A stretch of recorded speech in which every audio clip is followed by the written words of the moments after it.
Merci Jésus. On acclame le Seigneur. Sois debout et acclame le Seigneur. Sois debout et acclame royalement Jésus. Merci Jésus. Tu peux commencer à prier pour la parole.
Jésus, nous te laissons la commande de ces moments d'enseignement.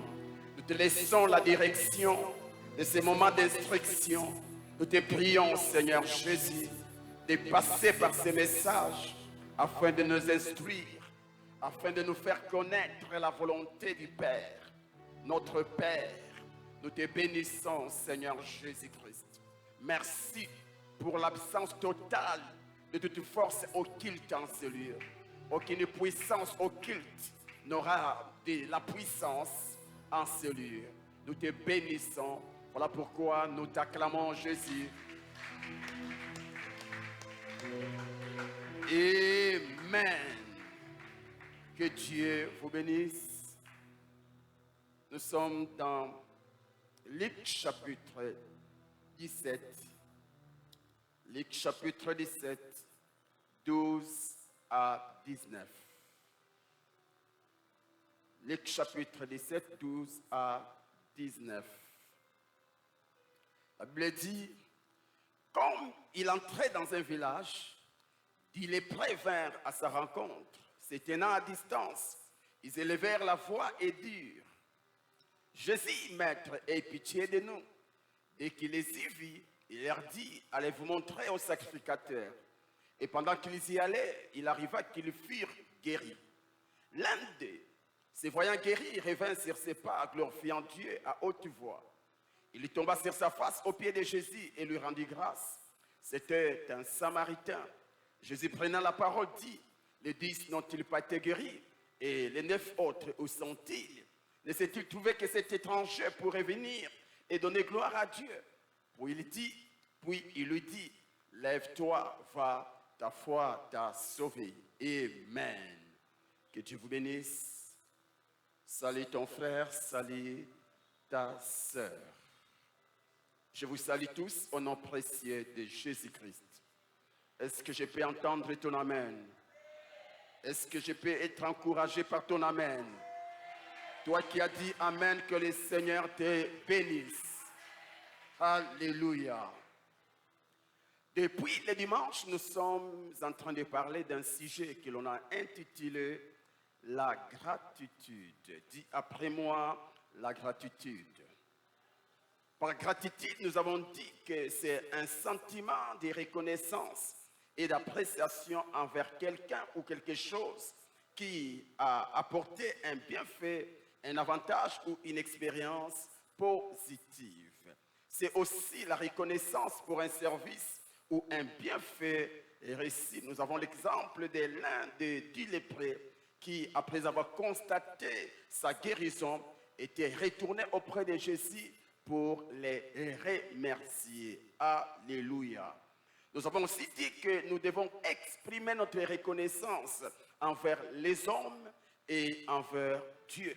Et le dimanche, nous avons parlé de la reconnaissance envers les hommes. Nous avons dit que nous devons être reconnaissants envers nos parents biologiques, nos parents spirituels, et toute personne qui te rend service ou qui t'apporte une solution à un problème. Alléluia. Alors ce soir, par la grâce de Dieu, nous allons parler de la reconnaissance envers Dieu. Dis après moi, la reconnaissance envers Dieu. Mais avant tout, nous allons d'abord parler de pourquoi faut-il être reconnaissant. Pourquoi faut-il être reconnaissant? C'est vraiment important cette question. Pourquoi faut-il être reconnaissant? Voici la première question. C'est parce que la reconnaissance est la volonté de Dieu en Jésus-Christ. La reconnaissance, c'est la volonté de Dieu en Jésus-Christ. En d'autres termes, Dieu veut que nous soyons reconnaissants. Amen. 1 Thessaloniciens 5, 18. La Bible dit, « Rendez grâce en toutes choses, car c'est à votre égard la volonté de Dieu en Jésus-Christ. » Donc, lorsque nous sommes reconnaissants envers les hommes ou envers Dieu, nous sommes en train d'accomplir la volonté de Dieu. Pourquoi tu dois être reconnaissant? Pourquoi, ma sœur, tu dois être reconnaissante? Parce que c'est la volonté de Dieu. Dieu veut que nous exprimons notre reconnaissance vis-à-vis des personnes qui nous font du bien. Amen. Et la deuxième raison, c'est parce que la reconnaissance encourage les bienfaiteurs à faire encore mieux. Nous avons l'exemple de l'un des lépreux qui a constaté sa guérison et qui est allé dire à Jésus merci. La Bible dit, je suis dans Luc chapitre 17, versets 18 à 19. La Bible dit, ne s'est-il trouvé que cet étranger pourrait venir et adorer et donner gloire à Dieu? Puis il lui dit, lève-toi, va, ta foi t'a sauvé. Alors voici ce que j'ai noté. Cet homme, avant d'exprimer sa gratitude, il n'avait reçu que la guérison physique. Mais après avoir exprimé sa reconnaissance, il a obtenu bien plus, la guérison de son âme. Avant sa gratitude, cet homme n'avait reçu que la guérison du corps. Vous voyez, c'était ça son souhait, c'était ça son désir, c'était ça sa demande. Lorsqu'il criait à Jésus, ce n'était pas d'abord pour le salut de son âme, ce n'était pas pour autre chose à part la guérison du corps. Mais après avoir reçu cette guérison et manifesté ou exprimé sa gratitude, la Bible dit, au-delà de la guérison du corps, il a reçu quoi? La guérison de l'âme. La guérison de l'âme. À cause de sa gratitude, il a reçu plus que sa demande. Mes frères et sœurs, vous devez comprendre une chose, que plus La gratitude ouvre des portes à des bénédictions encore plus grandes que celles que nous avions désirées. Lorsqu'on est reconnaissant vis-à-vis d'un bienfait, cette reconnaissance va donner naissance à une bénédiction plus meilleure que la bénédiction désirée. Amen, amen. Cet homme a désiré la guérison du corps. Mais à cause de sa gratitude, à cause de sa reconnaissance, il a reçu quoi? Les salis. Les salis. À chaque fois que tu es reconnaissant envers un homme ou envers un Dieu par rapport à un besoin reçu, crois-moi, ta reconnaissance t'ouvrira d'autres opportunités qui te feront énormément du bien. La personne qui t'a aidé, à chaque fois que tu manifesteras ta reconnaissance envers cette personne, crois-moi, tu pousses encore la personne à te faire mieux, à te donner mieux. Cet homme n'avait pas demandé la guérison de l'âme, mais parce qu'il était reconnaissant, Dieu l'a ajouté plus que le corps, plus que la guérison du corps. C'est pour dire, à chaque fois que Dieu te fait du bien, à chaque fois qu'un homme te fait du bien, ne te limite pas à te contenter de la solution. Au-delà de te contenter, tu dois être reconnaissant. Tu dois dire à la personne merci, parce que la reconnaissance encourage. Aussi,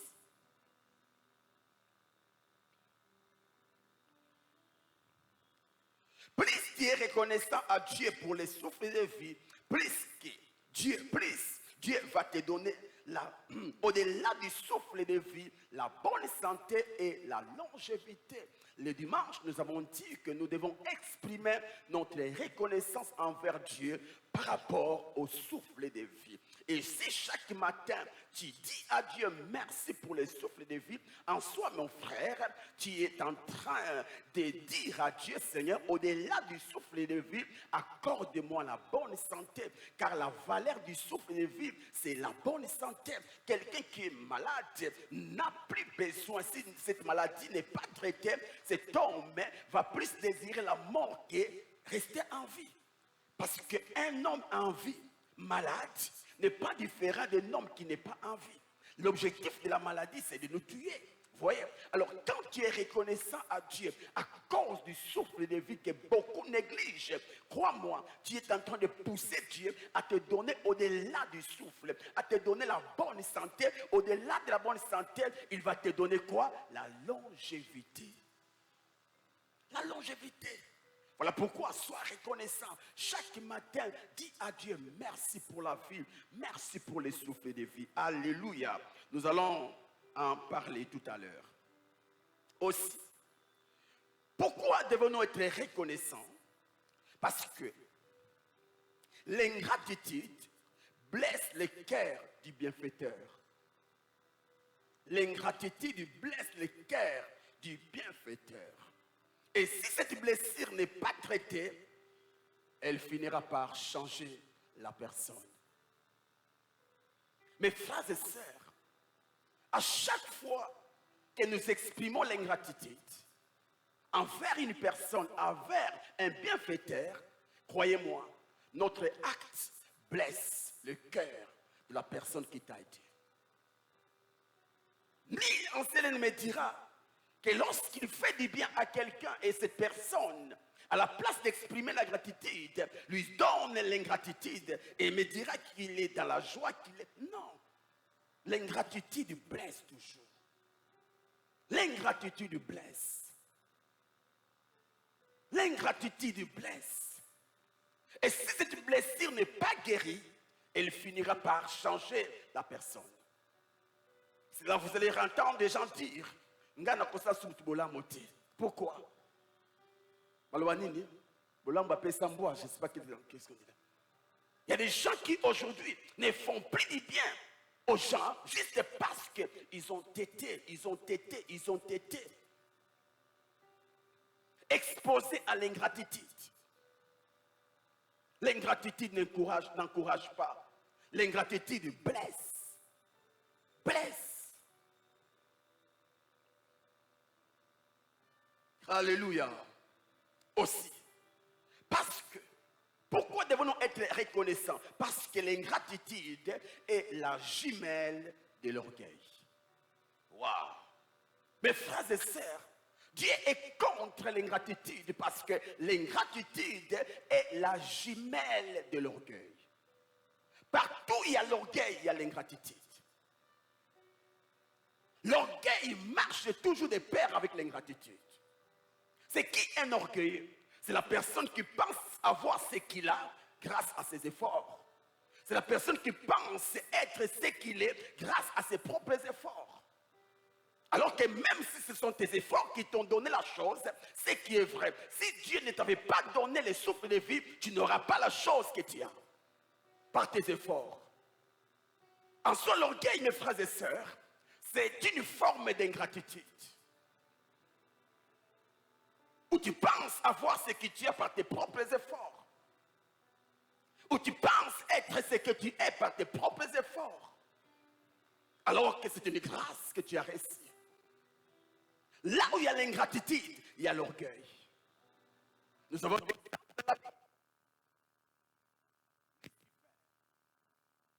lire vous rendre compte que parmi les anges que Dieu avait bénis, avait élevés, il y avait aussi Lucifer. Et certains commentaires disent que Lucifer était le haut sommet, était au-dessus de tous les anges. Et cet homme avait reçu beaucoup de Dieu. Cet homme avait reçu la gloire. Cet homme avait reçu la beauté. Cet homme avait reçu l'intelligence. Mais à la place d'être reconnaissant, il a préféré combattre celui qui l'avait élevé. Vous voyez? À cause de quoi? À cause de l'orgueil. Le fait d'arriver là où il rêvait, il s'est vu comme son créateur. La Bible parle de son orgueil. À cause de l'élévation, à cause de la gloire, il s'est vu grand. Il s'est vu au-dessus. Il s'est vu égal à son créateur. Au point même de placer son trône au-dessus du créateur. Au point même de vouloir placer son trône au-dessus du créateur. Quelle ingratitude! Quelle ingratitude! Là où il y a l'ingratitude, il y a l'orgueil. Tous les ingrats, ce sont des orgueilleux. Tous les ingrats sont des orgueilleux. Quelqu'un t'a aidé et tu arrives et puis tu t'en fous de la personne. C'est pour dire, ce n'est pas toi qui m'a permis d'arriver là où je suis. Non. Une maman qui a souffert pendant 9 mois pour que toi tu naisses et puis du coup tu dis non, je m'en fous, tu es sorcière. Non, ça c'est de l'ingratitude. L'ingratitude nous amène de ressembler à Satan. L'ingratitude, c'est de l'orgueil. Et la Bible dit, l'orgueil précède quoi? La chute. Et voilà pourquoi Satan, à cause de son ingratitude et de son orgueil, il a été quoi? Précipité. Cet homme qui occupait les hauts sommets des anges. Mais à cause de l'ingratitude, en soi, mes frères et sœurs, l'ingratitude ou l'orgueil, c'est un aimant qui nous amène. Il était élevé au-dessus des anges. Mais à cause de l'ingratitude, il s'est retrouvé moins que les anges qui le dirigeaient. C'est pareil aussi. Dieu t'a fait grâce. Tu as ce que tu as aujourd'hui. Tu es là où tu es aujourd'hui. À la place d'être reconnaissant, c'est l'orgueil que tu dégages. Combien aujourd'hui devaient être plus loin, mais ils ne sont pas là parce que Dieu t'a fait juste un petit bien. Dieu t'a fait juste quelque chose, un diki. Mais à cause de cela, tu as changé d'humeur, tu as changé de langage, tu as changé même la démarche. Tu ne respectes plus personne, juste parce que tu es toi. Mais c'est que tu ne sais pas. Dieu ne t'a pas destiné à un niveau D, il t'a destiné à un niveau Z. Mais à cause de ton orgueil, tu as tout raté. Satan, Lucifer, allait être peut-être plus que ce qu'il pensait. Mais parce qu'il n'était pas reconnaissant, il a perdu son trône, il a perdu sa position. Aujourd'hui, il est moindre que l'homme. Il est moindre que l'homme. Mes frères et sœurs, ça c'est une parenthèse. Tu veux aller plus. Tu veux aller de gloire en gloire. Sois humble, sois humble, sois humble. En soi, l'orgueil nous enseigne que nous sommes arrivés. Mais ce qui est vrai, nous ne sommes pas arrivés. Un orgueilleux pense arriver là où tout le monde n'est pas arrivé. Mais non, mon ami, ça c'est un niveau. Il y a encore d'autres niveaux. Sois humble. Sois reconnaissant. Évite, moi, non. Évite. Juste une petite maladie peut paralyser toute ta vie et tu iras du tout. L'homme, nous dit la Bible, n'est pas le maître de son souffle. Soyons humbles. Et le Seigneur nous élèvera. Un homme humble, c'est celui qui est reconnaissant. Qu'est-ce que tu as aujourd'hui que tu as mérité? D'abord, le visage que tu as, tu ne l'as pas mérité. La taille que tu as, tu ne l'as pas mérité. L'instruction que tu as, tu ne l'as pas mérité. Tu me diras que moi, j'ai eu les parents. J'ai des parents qui m'ont permis d'avoir cette instruction. Mais si Dieu ne t'avait pas donné l'intelligence, tu n'allais pas devenir ce que tu es aujourd'hui. Tu n'allais pas avoir l'intelligence que tu as aujourd'hui, l'instruction que tu as aujourd'hui. Vous savez, quand moi je pense à mon passé, comment j'avais échoué à 3 reprises à la minute d'un homme. À chaque fois que je pense à cela, je me dis toujours, je suis moindre. Aujourd'hui, je vois des commentaires comme aujourd'hui, il y a un pasteur qui m'a écrit, vraiment, tu es une bénédiction pour notre génération. Quand je lis cela, je me suis dit, dis-moi là, moi qui avais échoué à 3 reprises. Restons humbles. Quel que soit là où Dieu t'amènera, reste toi. Laisse les hommes t'élever, mais toi ne t'élève pas. Laisse les femmes chanter. David a tué 10 000, mais toi ne chante jamais, ne chante pas, ne chante pas, ne chante pas. Et tu n'as pas besoin de dire aux gens, est-ce que Simbi? Non. Fais ton boulot, le boulot parlera. Laisse le travail que tu fais parler et non ta bouche. L'orgueilleux ne veut pas que le travail parle, il veut que lui parle. Non.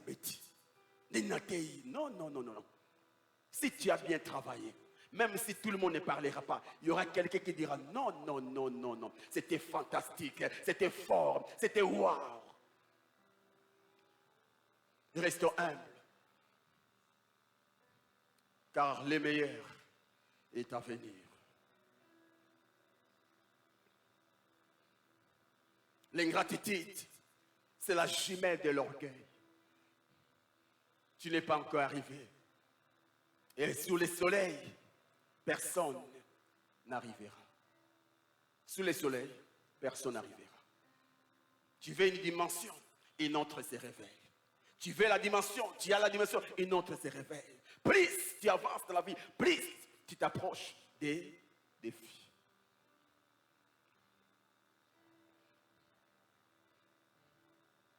Sois reconnaissant. Sois reconnaissant. Même par tes dîmes, par tes offrandes, sois reconnaissant. Et le Seigneur te donnera plus.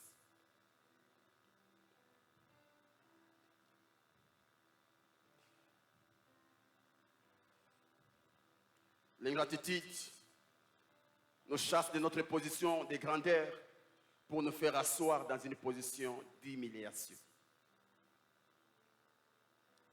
Pourquoi devons-nous être reconnaissants? Pourquoi s'opposer à l'ingratitude? Ou pourquoi devons-nous être reconnaissants? Parce que l'ingratitude amène l'ingratitude. Galates 6:7 dit, on ne se moque pas de Dieu. Ce qu'un homme aura semé, il les moissonnera. Tu sèmes l'ingratitude, attends-toi à moissonner l'ingratitude. Tu sèmes l'ingratitude, attends-toi à moissonner l'ingratitude. À présent, parlons de la reconnaissance envers Dieu. Alors, l'histoire des 10 lépreux que nous venons de lire tout à l'heure nous démontre clairement combien Dieu attend de nous de la reconnaissance chaque fois qu'il nous fait du bien. De deux, combien il est blessé chaque fois que nous manifestons de l'ingratitude envers ses bienfaits pour nous. Et trois, comment la reconnaissance peut-elle ouvrir de nouvelles portes de bénédiction? Dis Amen. Luc chapitre 17, versets 17 à 19, la Bible dit, Jésus prenant la parole dit, les 10 n'ont-ils pas été guéris? Et les 9 autres, où sont-ils? Ne s'est-il trouvé que cet étranger pourrait venir et donner gloire à Dieu? Puis il lui dit, lève-toi, va, ta foi t'a sauvé. En lisant ce passage, nous comprenons que Jésus s'attendait à voir tous les 10 lépreux revenir auprès de lui pour les remercier. Malheureusement, sur 10, un seul était revenu. À chaque fois que Dieu te fait un bien, à chaque fois que Dieu te fait du bien, il attend ta reconnaissance. À chaque fois que tu demandes à Dieu une chose et Dieu te l'accorde, Dieu attend aussi une chose. C'est quoi? Ta reconnaissance. Tu demandes à Dieu une chose, Dieu te demandera aussi une chose. La reconnaissance. Ils ont demandé la guérison. Et Jésus attendait tous ces 10 lépreux auprès de lui pour lui dire merci. Malheureusement, un seul était rentré. Je l'ai dit le dimanche, quand nous demandons de l'aide, nous prenons tout notre temps au point même de jeûner, de maigrir. Mais lorsqu'on a l'aide demandée, lorsqu'on a la solution, nous donnons à Dieu que 10 minutes et d'autres même 5 minutes. Oh Seigneur, merci, merci, merci. Et puis nous partons. Et surtout ceux qui prient pour le travail. Quand il prie, Seigneur, donne-moi le travail, donne-moi, Dieu lui donne le travail. Et lorsqu'il a son travail, il commence les boulots sans signaler même son pasteur. Et si tu dis côté salaire, si c'est un bon salaire, waya, là mon pasteur ne saura pas. Tu as menti qui? Tu as menti personne à part toi-même. De l'ingratitude.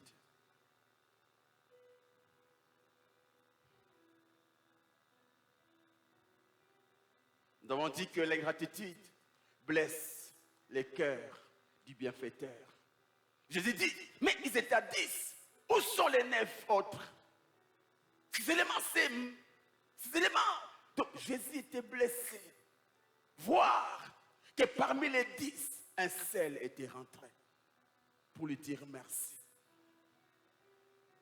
Mes frères, mes sœurs, l'ingratitude blesse le cœur de Dieu. Dieu te fait grâce, chaque matin tu respires, mais tu t'en fous de la respiration qu'il te donne. Tu le blesses. Tu blesses son cœur. Combien de choses tu as reçues de Dieu et combien de fois tu es rentré pour lui dire merci. Combien de fois.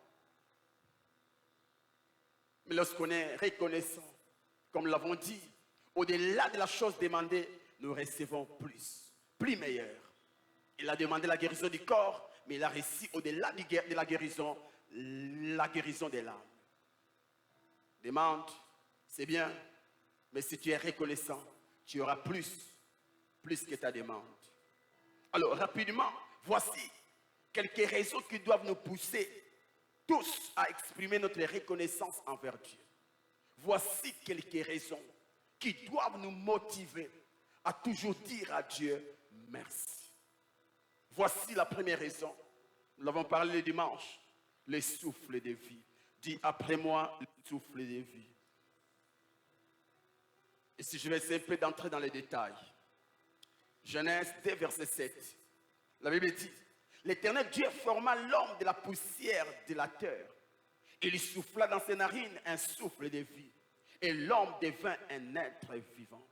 Par ce verset, nous comprenons que le souffle de vie ne vient pas de nos parents biologiques.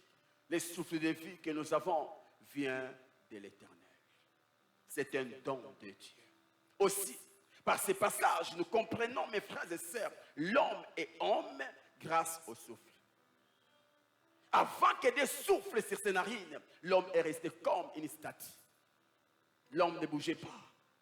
Il a fallu la vie dans l'homme afin que l'homme... Si tu es homme, c'est parce que tu as le souffle. Les jours où le Seigneur retirera son souffle, tu ne seras plus. En soi, ce qui te donne la force de marcher, l'équilibre, c'est le souffle de Dieu en toi. Vous voyez?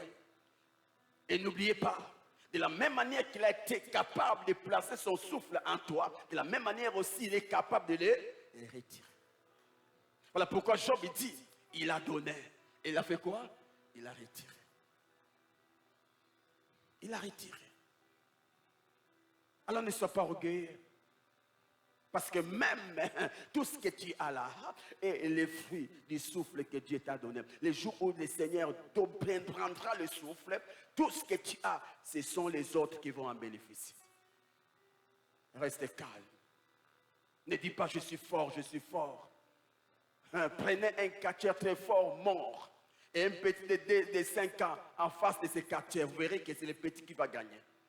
Parce qu'en soi, cet homme fort était fort à cause du souffle en lui. Mais le jour où le Seigneur a décidé de retirer le souffle, cet homme est redevenu faible. Lorsqu'on dit que tu es tiré de la poussière, c'est la chose. Hein?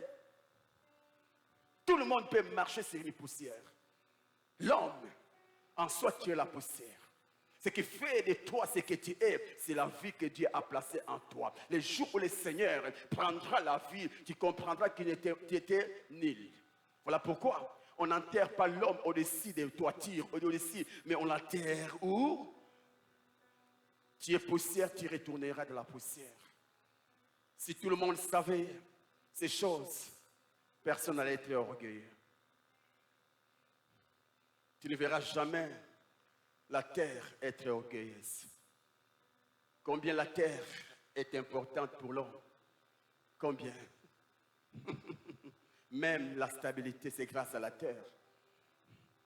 Allez marcher sur les œufs, tu comprendras que la terre est très importante pour toi. Sans la terre, l'homme ne peut exister.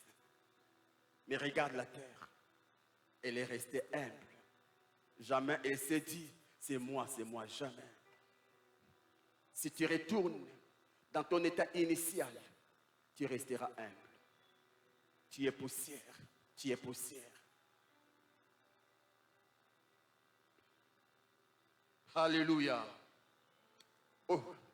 Je suis dans Psaume 150, verset 6. La Bible dit que tout ce qui respire loue l'Éternel. Que tout ce qui respire loue l'Éternel. Ici, le psalmiste invite toute créature qui respire à louer Dieu en signe de reconnaissance. Je les loue parce que je suis en vie.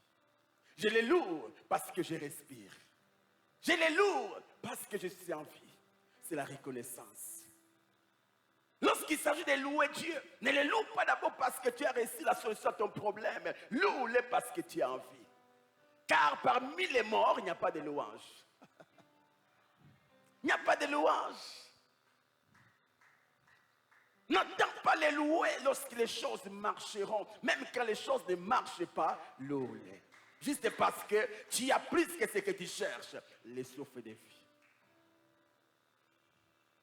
La raison pour laquelle Paul et Silas dans la prison, ils n'ont pas demandé, ils n'ont pas pleuré, ils ne se sont pas inquiétés, ils ont loué le Seigneur. Oui, nous sommes en prison, mais les prisonniers en vie.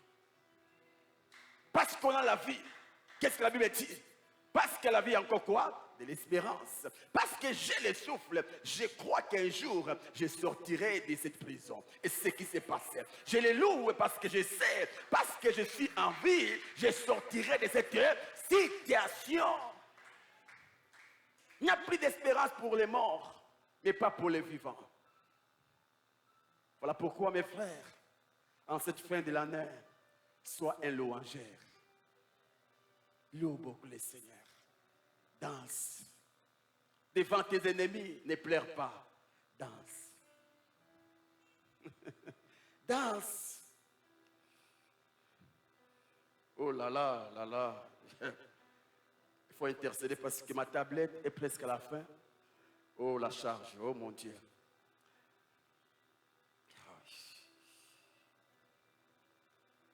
Tu dois louer le Seigneur.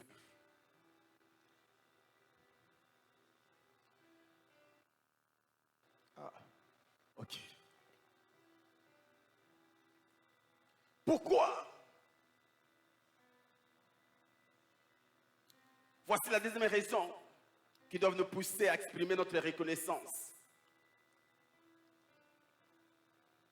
vis-à-vis de Dieu.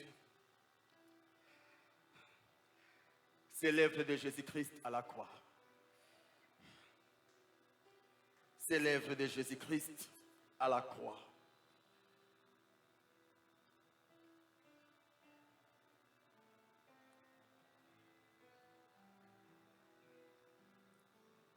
Voici la fin de mes souffrances.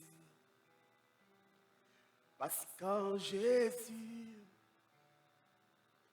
je suis sauvé. J'ai la victoire sur tous les démons. Un jour j'irai prédire, Seigneur, j'irai là-bas, parmi les anges.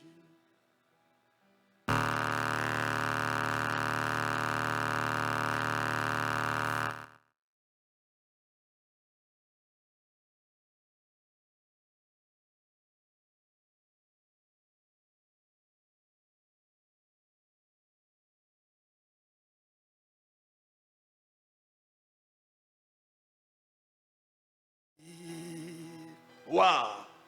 Nous devons exprimer notre reconnaissance envers Dieu à cause de l'œuvre que Jésus-Christ a accomplie à la croix pour nous.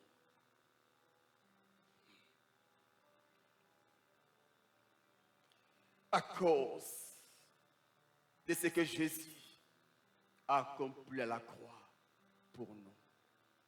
Ici, je ne m'adresse pas à tout le monde. Je m'adresse qu'aux chrétiens. Chers chrétiens,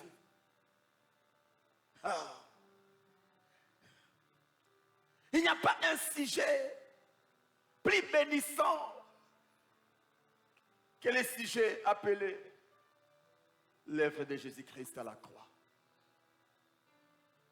Grâce à la croix, Dieu nous a donné la bénédiction la plus importante pour l'homme, la vie éternelle.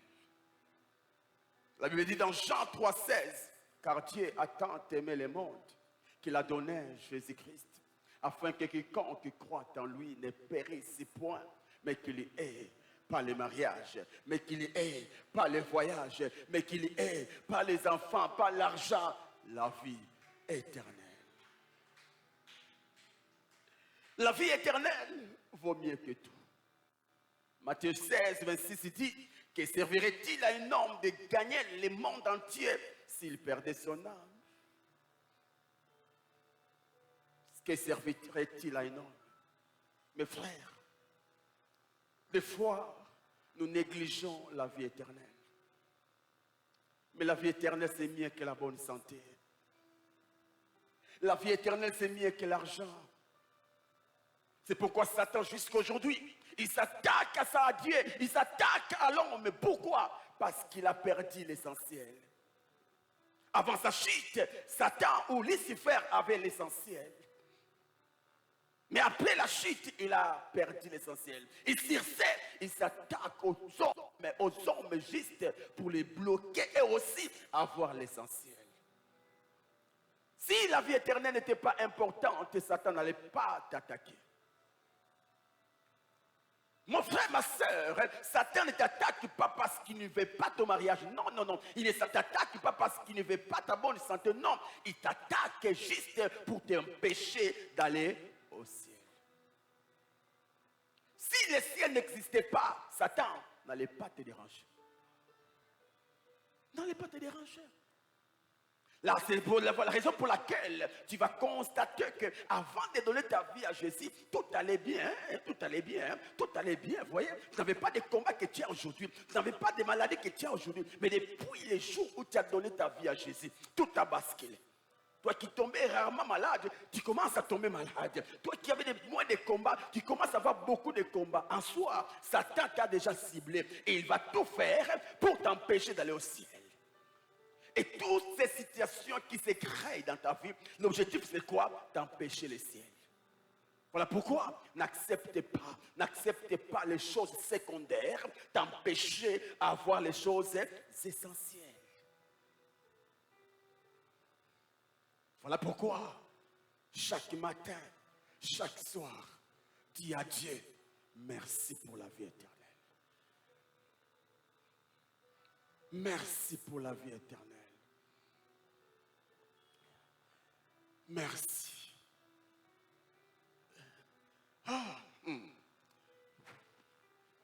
Je ne sais pas si tous tes amis d'enfance sont aujourd'hui des chrétiens. Je ne sais pas. Mais moi, la plupart de mes amis sont encore païens. Sont encore païens. Vraiment, c'est une grâce pour moi. C'est vraiment une grâce pour moi. Dieu m'a donné l'essentiel. La vie éternelle, c'est plus que tout. N'attends pas à voir ce que tu veux pour dire à Dieu merci. Le fait que Dieu puisse te donner la vie éternelle doit te pousser à lui dire tous les jours merci. Merci. Il t'a épargné de l'enfer. Il t'a épargné de l'enfer. Aucune souffrance n'est plus cruelle que la souffrance de l'enfer. Dieu est bon. Mes frères et sœurs, l'Esprit m'a dit, beaucoup de chrétiens prient et ne reçoivent pas d'exaucement parce qu'ils sont ingrats. Ils sont ingrats. Ils sont ingrats. Combien de chrétiens retournent à Dieu pour lui dire merci à cause du salut? Combien? Et je te pose la question, combien de fois tu as rendu grâce à Dieu pour les salut? Vous voyez? Combien de fois, depuis que tu es chrétien, combien de fois, depuis que l'année a commencé, combien de fois tu as fléchi tes genoux, toi-même sans un modérateur, tu as fléchi tes genoux pour dire à Dieu, merci pour les salut. Merci Seigneur. Merci. J'étais destiné d'aller en enfer. J'étais destiné d'aller en enfer. Mais grâce à l'obéissance de Jésus-Christ à la croix, oh mon Dieu, j'ai réussi la vie. Jésus, alors que je me dirigeais vers l'enfer, tu m'as tenu, tu m'as stoppé et tu m'as dit non, non, tu n'as pas été créé pour finir là. Rentre, viens, je te montrerai le chemin. Et c'est qui le chemin? Moi-même. Passe par ce chemin et tu auras la vie. Quelle grâce! Tu n'as pas gêné pour que tu n'as rien fait comme effort à part croire et confesser. C'est la moindre des choses à faire. S'il te plaît, déjà ce soir, rentre au pied de Dieu. Dis-lui merci. Merci pour Jésus. Merci beaucoup pour Jésus. Il a été obéissant pour toi. Et son obéissance l'a conduit jusqu'à la mort. Afin que toi tu reçoives la vie. N'abandonne pas le Seigneur. Parce que les hommes t'ont volé les choses que l'homme peut te donner. Attache-toi au Seigneur pour ne pas permettre aux hommes de te voler l'essentiel. Laisse-les te voler ton argent. Laisse-les te voler tes relations.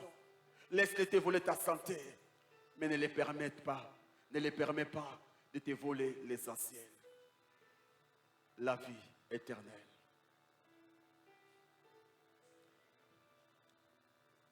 Nous devons être reconnaissants à Dieu, non pas seulement pour la vie éternelle, mais à cause de son esprit en nous. Son esprit en nous. Jean chapitre 7, verset 38 à 39. La Bible dit, c'est lui qui croit à moi, des fleuves d'eau vive couleront de son sein, comme dit l'Écriture. Il dit cela de l'esprit que devait recevoir ceux qui croiraient en lui. Nous devons tous dire merci à Dieu à cause de son esprit, son esprit, son esprit en nous. Et vous savez tous, le Saint-Esprit, c'est l'Esprit de Dieu. Et l'Esprit de Dieu, c'est Dieu. Donc, à cause de son obéissance à la croix, Dieu nous a donné Dieu.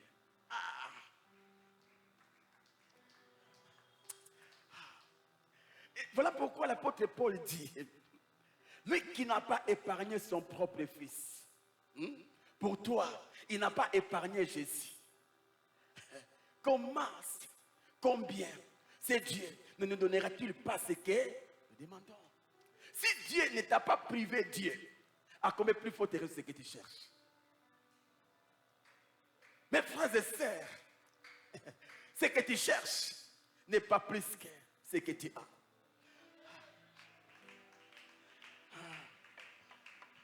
Tu cherches quoi? La bonne santé. Ce que tu as, c'est plus que la bonne santé. En soi, mes frères,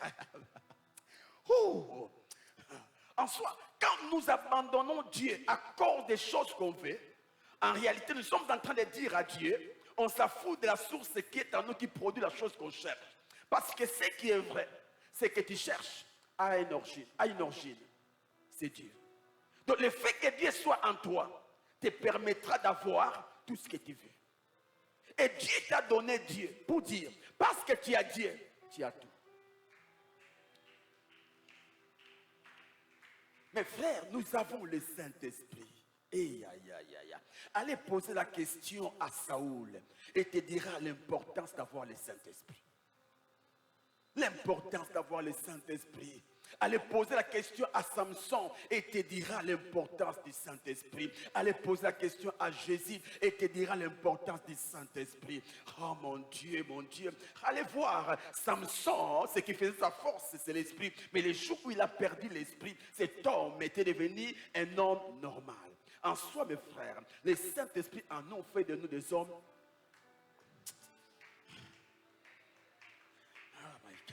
De la même manière, une maladie dans un corps non traité affaiblit le corps. De la même manière aussi, le Saint-Esprit en nous, non pas qu'il va nous affaiblir, mais il va nous donner la force de ressembler à Dieu.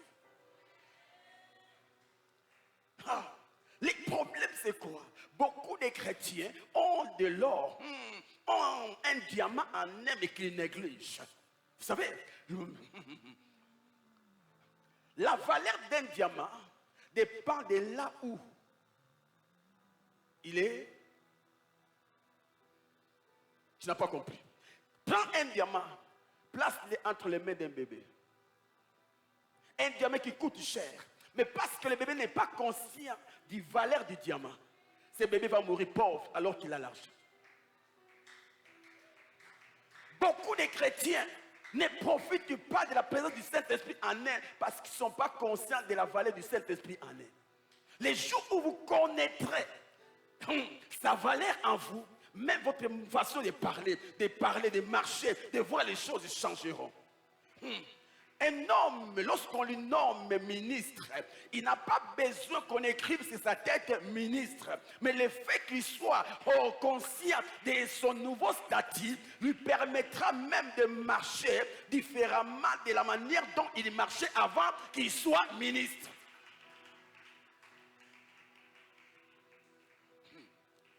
En réalité, l'homme n'est pas d'abord ce qu'on voit. L'homme est d'abord ce qu'il voit et ce qu'il est.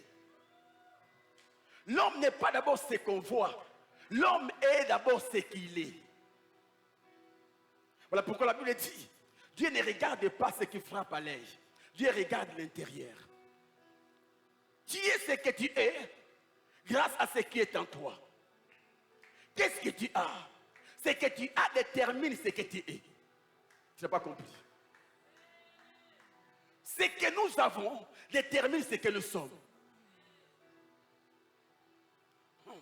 Tu n'es pas un intellectuel parce que tu te promènes avec des intellectuels. Non, tu es un intellectuel parce que tu as l'intelligence, tu as la capacité intellectuelle en toi.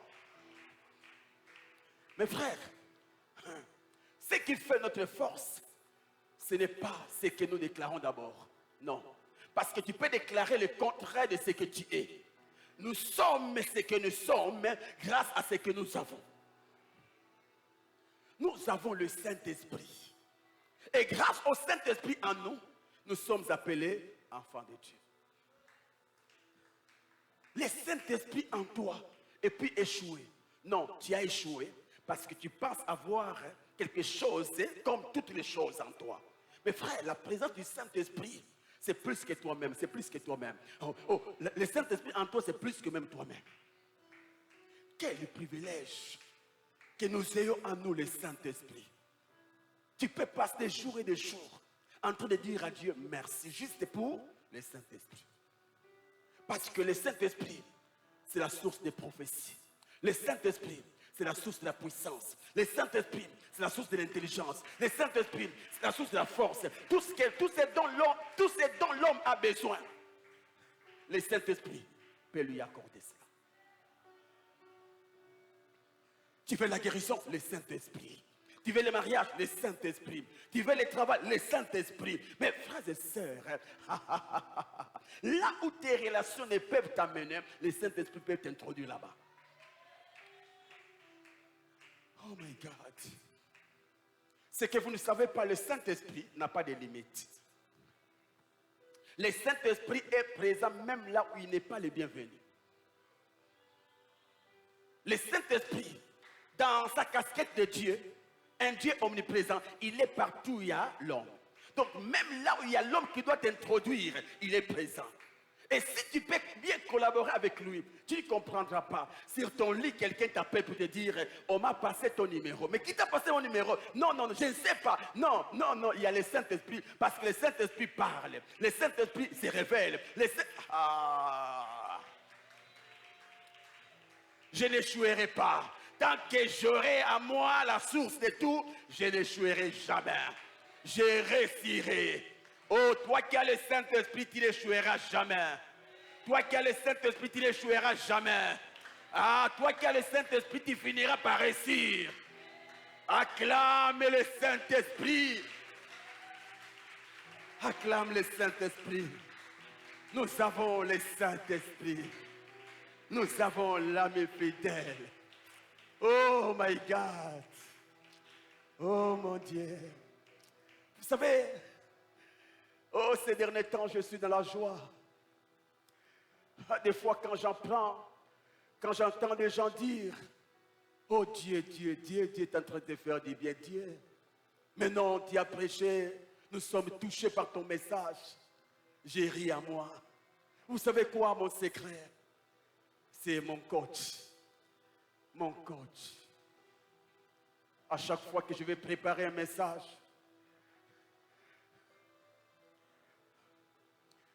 je m'abandonne à lui. Et j'ai toujours dit au Saint-Esprit,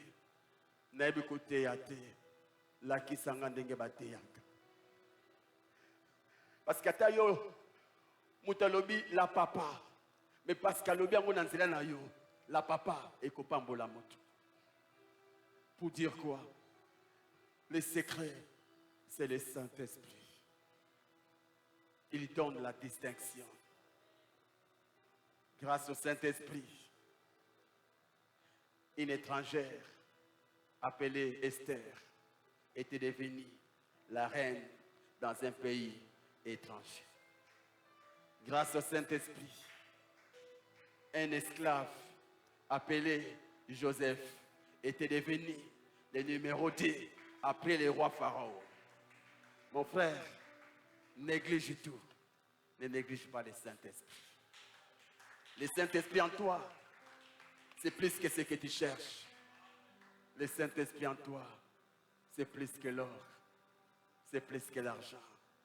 Juste une formule inspirée du Saint-Esprit peut tout changer dans ta vie.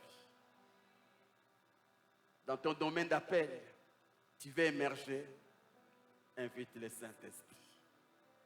Apprends à parler au Saint-Esprit. Fais du Saint-Esprit ton ami. Matin, dis au Saint-Esprit, Shalom. Shalom. Peut-être, jusque-là, tu n'as personne que tu dis, je t'aime. Mais je peux te montrer la personne avec qui tu peux tout le temps dire, je t'aime.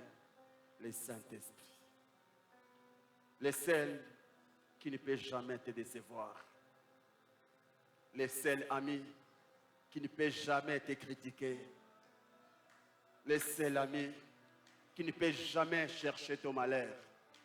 Tout ce qu'il cherche, c'est ton bonheur. Que Dieu vous bénisse.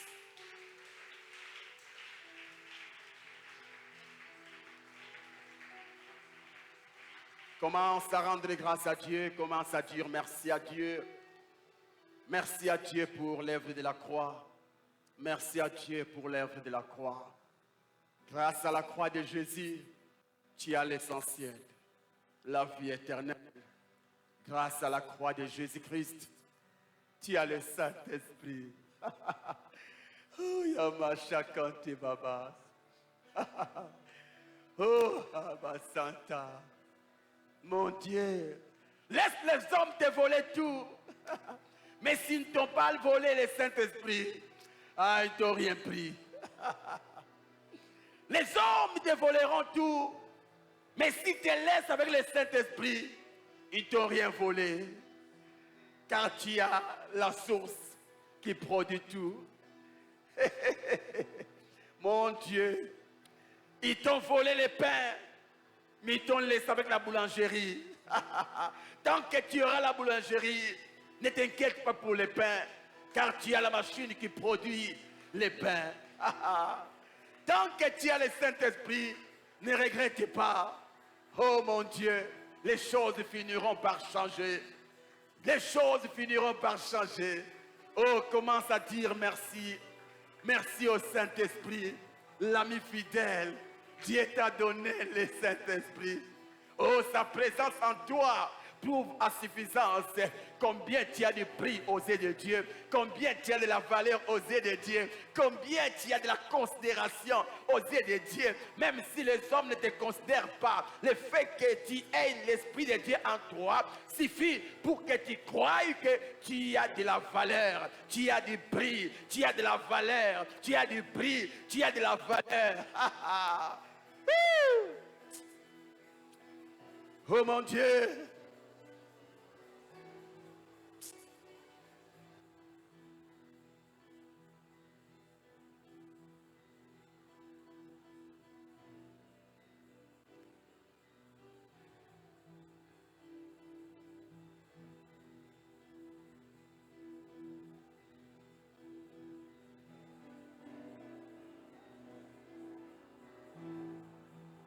Merci Jésus. Éternel Dieu, nous te disons merci. Merci parce que tu es parti et tu nous as laissé le Saint-Esprit. Le Saint-Esprit qui nous guide, le Saint-Esprit qui nous accompagne, le Saint-Esprit qui nous aide à prendre une bonne décision. Le Saint-Esprit qui nous guide dans nos choix, le Saint-Esprit qui nous oriente. Merci Père, merci Jésus. Seigneur, nous te disons merci. Merci pour ta grâce, merci pour ce message. Et oui, nous croyons qu'au travers de ce message, que nous sommes bénis. Nous croyons qu'au travers de ce message, que nous sommes transformés. Nous croyons qu'au travers de ces messages, que tu es passé par ton serviteur et tu nous as parlé. Nous sommes en train de te prier, ô Père, que tu puisses bénir ton serviteur, que tu puisses bénir son ministère. En ton nom, nous avons ainsi prié et nous disons Amen. Est-ce que tu peux acclamer fortement pour le Seigneur? Dès là où tu es, est-ce que tu peux pousser les cris de joie dans la présence des cieux? Est-ce qu'un homme a été changé ce soir? Est-ce qu'un homme a été inspiré par ce message ce soir? Si c'est le cas, est-ce que tu peux encore acclamer pour le Seigneur? Fais le bien, tu peux exagérer. Nous allons maintenant offrir à Dieu. Pour ce soir, nous avons 3 services. Le premier service, nous allons nous approcher avec nos offrandes volontaires et nos offrandes du prophète. Dans le panier blanc, nous allons mettre les offrandes du prophète et dans le panier rose, nous allons placer nos offrandes volontaires. Et au second service, nous allons nous approcher avec nos dîmes et nos actions de grâce. Et au troisième service, si quelqu'un garde encore son enveloppe loyer, il va s'approcher. Sans plus tarder, ensemble avec la chorale, est-ce que tu peux déjà t'approcher avec ton offrande volontaire et ton offrande du prophète?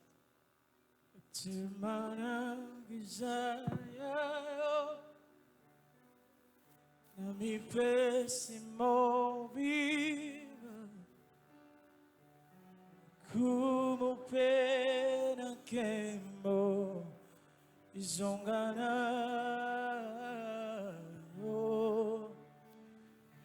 Gumi siseo